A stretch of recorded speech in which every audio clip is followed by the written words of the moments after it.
What's going on, everybody? It's your boy Spencer taking a look at my ban list prediction. I'm pretty sure it's like late. As far as I know, that's kind of what I've heard. I haven't checked it in a long time, but I know there's no ban list out because I'll do a video when it comes out. But I thought now, whenever that does come out, I might as well give my predictions. And this prediction is more of like what I think will happen versus what I think should happen. So I'll go over it, I'll explain my choices, and then we'll go from here. Starting off with the ban, so I think Auroradon should be banned now. I use this card a lot in a lot of the decks, so it kind of sucks and makes some of the decks I play unusable, but the only reason Halq is good right now is because of this card. I think if you look at Halq, there is that link climbing thing to access Code Talker, which maybe is like the true problem, but I just don't think they're going to touch Halq. I just think they like that card too much. There are certain things that they always just want to be out there, and I feel like that's one of the cards that they do. Versus this, which produces 3 tokens. I mean, Link Cross is banned, for a good reason, because it produced tokens and it enabled crazy plays. So, like, what does this do that's so different? I don't know. I think it's probably next on the chopping block.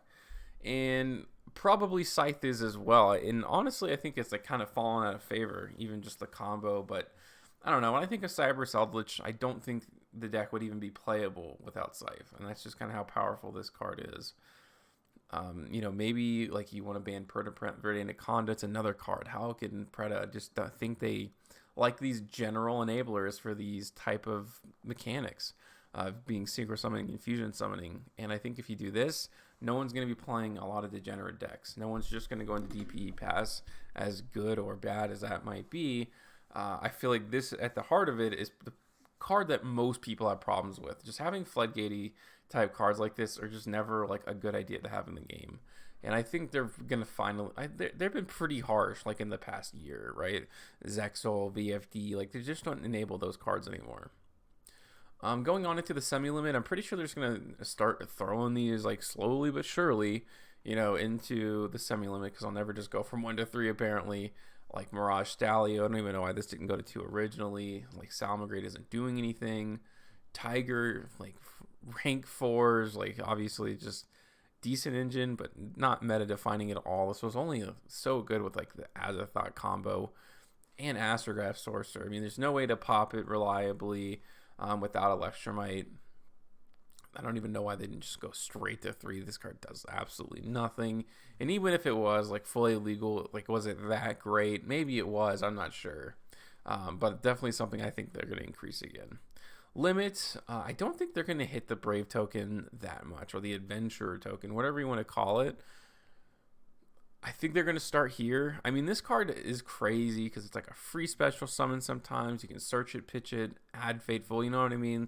Like, there's so many cool things you can do. I don't think they're going to go straight for, limiting, Aquamancer plus limiting Rite of Emissary.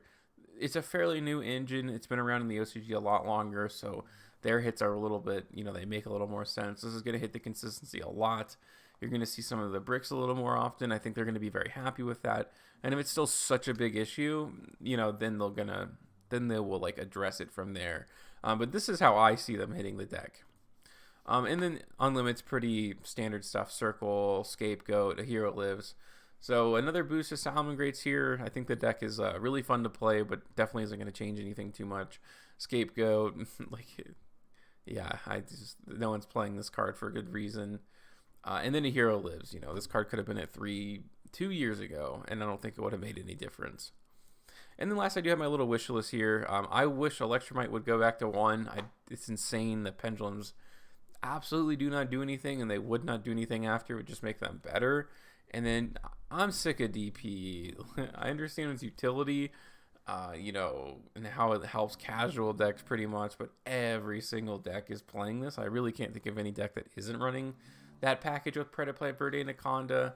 And I think if this card was banned, like, people just would not be using Preda like nearly as much. Maybe for the Fallen of Alabaz stuff, that's probably what they want, right? Because it just came out. They want people to buy product. And I don't think people would start playing Dragoon. I don't think it's going to be a thing. Fusion Destiny is crazy compared to Red Eyes Fusion. First of all, they're like 2 bricks. Like, the Red Eyes and Dark Magician literally will never do anything for you.